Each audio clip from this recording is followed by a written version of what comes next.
छुप आहें भरना क्या, जब प्यार किया तो डरना क्या। आज हम इंडियन फिल्म इंडस्ट्री की सबसे बड़ी फिल्म की बात करने जा रहे हैं, जिसे बनाने में एक अरसा लगा था।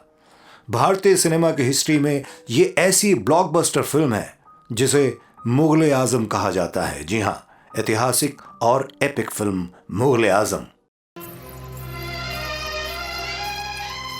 आपने सुहाग की लाली मेरे माथे से मिटा तो दी, लेकिन अब आपको सलीम के खून से ये लाली लगानी होगी। सुहाग की कीमत अगर औलाद का।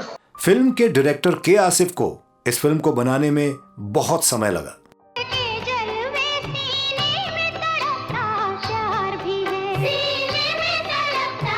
और हमारी भारतीय सेना ने इस फिल्म को बनाने के लिए अपना पूरा योगदान दिया।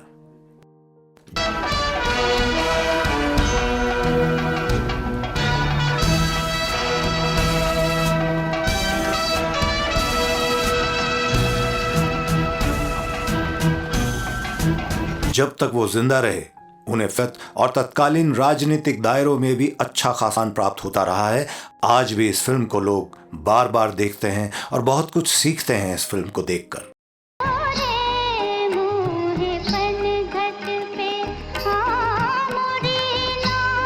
लेकिन क्या आप एक बात जानते हैं, उन महान कहे जाने वाले निर्देशक के आसिफ के बच्चों ने ना सिर्फ अंडरवर्ल्ड के स्मगलरों और देश विरोधी अपराधियों से रिश्ते बनाए, बल्कि पाकिस्तान के फौजी तानाशाही जनरल परवेज मुशर्रफ को करोड़ों रुपए की रिश्वत दी इस फिल्म को बनाने के लिए, इस फिल्म पर लगे पाकिस्तान पर बैन हटाने के लिए। और सलीम को अपनी आंखों में वो देख लेने दो जो तुम्हारी जबान कहते हुए डरती है। मेरी आंखों से मेरे ख्वाब न छीनिए शहजादे,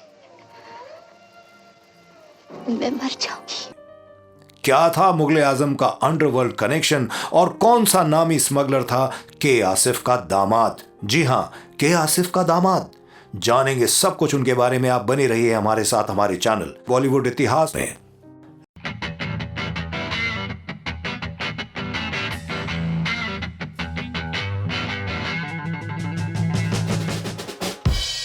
नमस्कार दोस्तों, आप देख रहे हैं बॉलीवुड इतिहास और मैं हूं आपका होस्ट, आपका दोस्त इतिहासकार।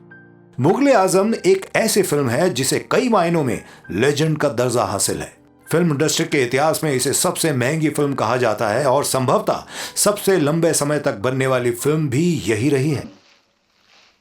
मगर मुझ पर जुल्म ढाते हुए आपको जरा यह सोचना चाहिए कि मैं आपके जिगर का टुकड़ा हूं, कोई गैर या कोई गुलाम नहीं।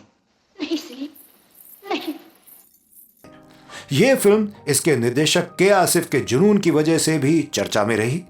कई सिनेमा विशेषज्ञों का मानना है कि इस फिल्म ने मुगलिया सल्तनत का ऐसा अतिरंजित वर्णन किया है कि अगर मुगल बादशाह अकबर खुद इसे देख लेते तो वो भी हैरत में पड़ जाते कि क्या यही मुगल आजम है।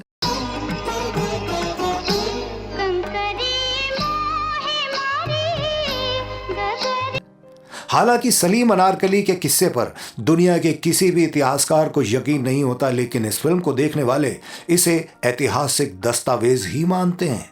कुछ लोग तो ये भी कहते हैं कि इस फिल्म ने भारत में मुगलों को ग्लैमराइज करने में बहुत इंपॉर्टेंट भूमिका निभाई थी और उस वक्त की सरकार में शामिल हुक्मरानों ने भी इसे दिल खोलकर इसको बनाने में इसका साथ दिया।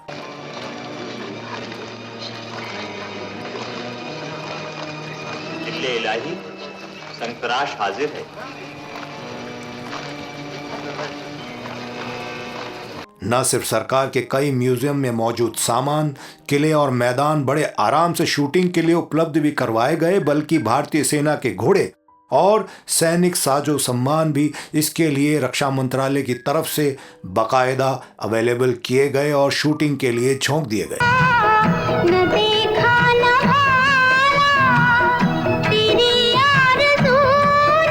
दोस्तों, आलोचकों का कहना है कि के आसिफ जुनून की हद से भी आगे बढ़कर मुगल शासकों की भव्यता को महिमा मंडित करना चाहता था और इसमें सरकारी मशीनरी का जमकर इस्तेमाल भी किया गया।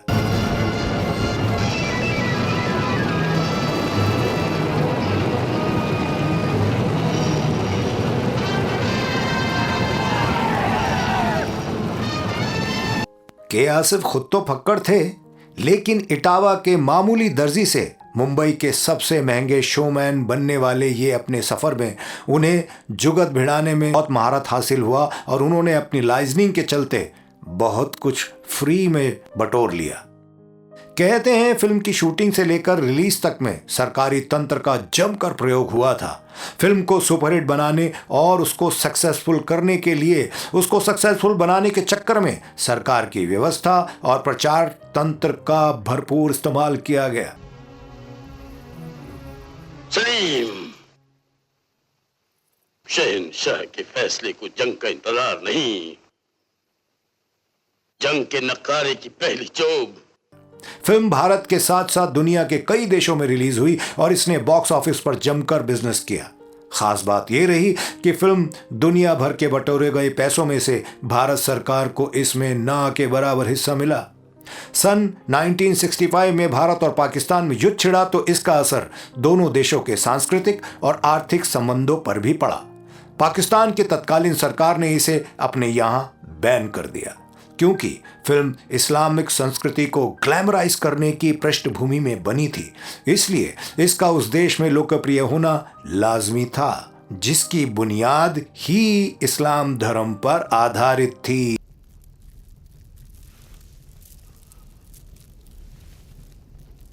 योद्धा की गोद उसकी रहमत से आबाद होगी। जी हाँ, लेकिन इसके बैन होने पर फिल्म के कारोबार पर बहुत भारी असर पड़ा।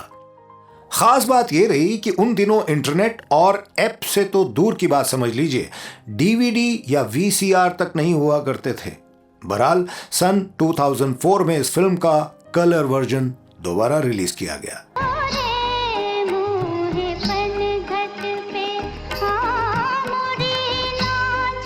डिजिटल तकनीक की मदद से पूरी फिल्म को कलर प्रिंट में तैयार किया गया और नई दिल्ली से लेकर लंदन तक कई भव्य समारोह के जरिए इसे दोबारा जमकर पब्लिसिटी मार्केट में उतारा भी गया। इस पूरे आयोजन में मुख्य भूमिका निभाई थी के आसिफ के बेटे अकबर आसिफ ने, जो अब लंदन में बस चुके हैं और वहां एक बिजनेसमैन है। पाकिस्तान में इस फिल्म पर से रोक हटाए जाने के लिए अकबर ने पाकिस्तान के तत्कालीन शासक परवेज मुशर्रफ के पास जाकर लॉबिंग भी की थी, सिफारिश लगाई थी, बहुत बड़ी सिफारिश लगाई। इस बारे में हम वीडियो में आगे चर्चा करेंगे। अभी एक नजर डालते हैं आसिफ परिवार और उसके अंडरवर्ल्ड कनेक्शन पर। जिंदाबाद ऐ मोहब्बत जिंदाबाद। जैसा कि आप जानते हैं के आसिफ ने मुगले आजम फिल्म की शूटिंग के ठीक पहले अपने बहन की सौतन यानी सितारा देवी से शादी कर ली थी और फिल्म की शूटिंग के दौरान निगार सुल्ताना से भी शादी कर ली। एक नंबर के दिल फेंक थे के आसिफ। निगार का मुगले आजम फिल्म को बनाने में बहुत बड़ा योगदान रहा और उनका साथ भी रहा। इश्क भला कम क्या होगा जब रात है ऐसी मतवाली, जब वो के आसिफ के कई बच्चों की भी मां बनी। दोनों की सबसे बड़ी बेटी था हिना कौसर। क्या आपके सामने आपका एक और भाई भी तो है? हाँ, मैं आपसे वादा करता हूँ कि अब आप पर कभी जुल्म नहीं होने दूंगा। मैं आज ही घड़ी बाबू से बात करता हूँ। नहीं, आप ऐसा मत कीजिएगा, नहीं तो। के आसिफ की असमय मौत के बाद निगार और उनका परिवार आर्थिक दबाव में आ गया था। उन्होंने हिना कौसर को फिल्म में उतार दिया। बहना ओ बहना तेरी डोली में सजाऊंगा। हालांकि के आसिफ का नाम जुड़ा होने के बाद उन्हें फिल्म में काम तो मिल जाता था, लेकिन अपने अभिनय से दर्शकों के दिलों पर कोई छाप छोड़ने में वो कामयाब नहीं रही। वो समझ लीजिए नाकाम रही। कुछ दशकों तक जब फिल्म नहीं चली तो 1991 में हिना ने इकबाल मेमन नाम के एक शख्स से शादी कर ली। दोस्तों, ये इकबाल मेमन वही शख्स था जिसे जुर्म की दुनिया में इकबाल मिर्ची के नाम से जाना जाता था। मुंबई के मिर्च परिवार से आने के कारण उसके नाम के साथ मिर्ची सरनेम जुड़ गया था। इकबाल ने 80 के दशक में अंडरवर्ल्ड डॉन दाऊद के तौर का कारोबार शुरू किया। शौहदे मतलब एक तरह से उसका राइट हैंड बनकर। जब भारत में सुरक्षा एजेंसियों ने उसके कारोबार पर कड़ी नजर रखनी शुरू कर दी तो वो पहले भाग गया दुबई, फिर वहां से लंदन भागा। लंदन में उसने दिखावे के लिए एक राइस मिल खोल ली थी, लेकिन भारतीय एजेंसियों का दावा था कि वो लगातार अंतर्राष्ट्रीय सिंडिकेट के जरिए भारत में ड्रग्स की स्मगलिंग करवा रहा था। हिना जब इकबाल मिर्ची की दूसरी बीवी बनी, उस वक्त भी वो भारतीय एजेंसियों के रडार पर थी। ये बात सरप्राइज करती है सबको कि उस दौर में भारतीय मीडिया ने भी इस मामले को ज्यादा तूल नहीं दिया। जी हाँ, अंदर की बात। इकबाल मिर्ची दाऊद इब्राहिम के सबसे करीबी लोगों में से एक था और दाऊद के ड्रग नेटवर्क को संभालता था। मुंबई पुलिस और ईडी का वांटेड इकबाल मिर्ची को एशिया में ड्रग किंग के रूप में देखा जाता था। 1994 में स्कॉटलैंड यार्ड पुलिस ने उसे गिरफ्तार भी कर लिया था, लेकिन उसने भी कानूनी दांव पेच लगाकर भारत का अपना प्रत्यर्पण रुकवा लिया था। इसके बाद 2013 में लंदन में उसकी मौत हो गई। खास बात यह है कि चाहे निगार सुल्ताना हो या उसके परिवार का कोई और सदस्य, सभी ने इस स्मगलर से जुड़े रिश्ते का स्वागत किया। कहते हैं कि हिना के भाई अकबर आसिफ ने भी इसे अपने जीजा इकबाल मिर्ची की पोजीशन और उसके संबंधों का खूब इस्तेमाल किया। उसने लंदन और दुबई में रेस्टोरेंट और एंटरटेनमेंट की एक कंपनी भी खोल ली। सूत्रों का कहना है कि उसके होटल और रेस्टोरेंट बार भी के कारोबार के फ्रंट पर काम करते थे।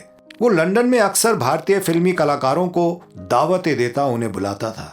हालांकि हिना कौसर अब कहाँ है ये किसी को नहीं पता। हाल ही में लीक हुए पेंडोरा पेपर्स ने अकबर आसिफ के चेहरे पर से एक और नकाब उतार फेंका है दोस्तों। पेपर्स में इस बात के पुख्ता सबूत मिले हैं कि के आसिफ के इस बेटे का पाकिस्तान के पूर्व राष्ट्रपति जनरल परवेज मुशर्रफ से लेन देन का सौदा हुआ था। अंदर की बात, जब सन 2004 में परवेज मुशर्रफ लंदन के आधिकारिक यात्रा पर थे तो अकबर ने उनसे डॉरचेस्टर होटल में मुलाकात की थी, जहां पाकिस्तानी प्रतिनिधिमंडल ठहरा हुआ था। अकबर ने उस दौरान परवेज मुशर्रफ को डिजिटली कलर्ड फिल्म की सीडी भेंट की। उस वक्त मीडिया में भी यह मुद्दा उठा था, नजर में आया था और उम्मीद जताई गई थी कि शायद पाकिस्तान में मुगल आजम से बैन हट जाएगा।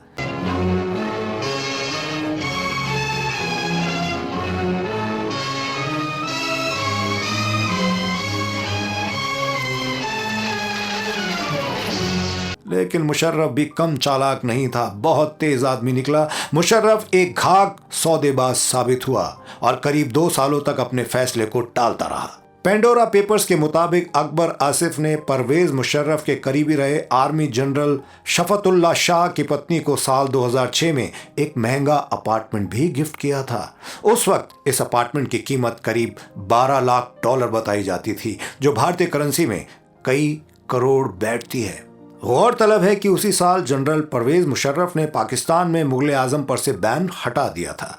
ये फैसला इसलिए भी ऐतिहासिक रहा कि 40 साल बाद किसी भारतीय फिल्म को पाकिस्तान में प्रदर्शन की इजाजत मिली।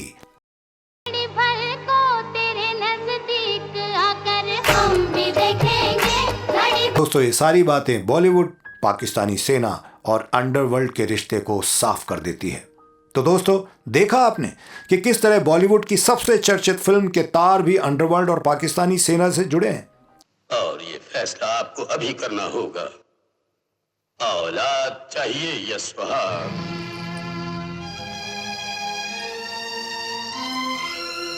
एक बात और हम आपको ये बताना चाहेंगे कि जिस वक्त मुगल आजम बन रही थी, मुगल आजम के डायरेक्टर के आसिफ की सबसे गहरी दोस्ती थी, जी हां, दिलीप कुमार से। दिलीप कुमार का उस वक्त मधुबाला से अफेयर था। इस फिल्म को बनते बनते उनका रिश्ता मधुबाला से खराब हुआ और मधुबाला ने शादी की थी, जी हां, किशोर कुमार से। एक बात और, उस वक्त जब यह फिल्म बनी और जब इसका प्रदर्शन हुआ और जब इस फिल्म का प्रीमियर हुआ तो उस प्रीमियर पर सबको बुलाया गया, लेकिन आप हैरत में पड़ जाएंगे कि मधुबाला दिलीप कुमार की वजह से प्रीमियर पर नहीं आई। मुअज़्ज़िज़ मेहमान आने लगे। सर काउस जी जहांगीर ये पहली बार हिंदुस्तानी फिल्म देखने आए थे। हंसमुख ओम प्रकाश, मुखरी साहब और दिलीप कुमार एक और बड़ी वजह की वजह से उस प्रीमियर पर नहीं आए। उन्होंने 20 साल ये फिल्म नहीं देखी। आपको शौक लगा होगा, अपनी ही सबसे बड़ी फिल्म उन्होंने नहीं देखी। इसका कारण था धोखेबाजी। जी हां, उनकी पीठ में छुरा भौंका था उन्हीं के अपने दोस्त के आसिफ ने। जिस वक्त ये फिल्म बन रही थी, दिलीप कुमार के घर पर के आसिफ का आना जाना था। वो उनके बहुत गहरे दोस्त थे, इसलिए उन्होंने ये आज़ादी उन्हें दे रखी थी। लेकिन पीछे से पता ये चलता है कि दिलीप कुमार की बहन को भगा लिया। जी हाँ, उनको अपने प्यार के जाल में फंसाया और वो उन्हें लेकर भाग गए। के आसिफ ऑलरेडी 2 बार शादी कर चुके थे और तीसरी शादी उन्होंने उनकी बहन को भगा कर की। तो देखा आपने कितना बड़ा धोखा हुआ उनके साथ। दोस्तों, अंडरवर्ल्ड से संबंधों से जुड़ी जानकारी हम आपको दे चुके हैं। बहुत सारी जानकारी आपको इस प्रोग्राम के जरिए मिली। हमें उम्मीद है आपको ये प्रोग्राम पसंद आया होगा। इसी तरह से देखते रहिए हमारा प्रोग्राम। आपके पास भी कोई और जानकारी है मुगल आजम से, के आसिफ से, दिलीप कुमार से रिलेटेड, तो हमारे इस चैनल पर जरूर हमसे शेयर कीजिएगा, कमेंट बॉक्स में लिखिएगा। हम फिर मिलेंगे आपसे। आप अपना ख्याल रखें। टेक केयर, बाय बाय, अल्लाह हाफिज, राम राम।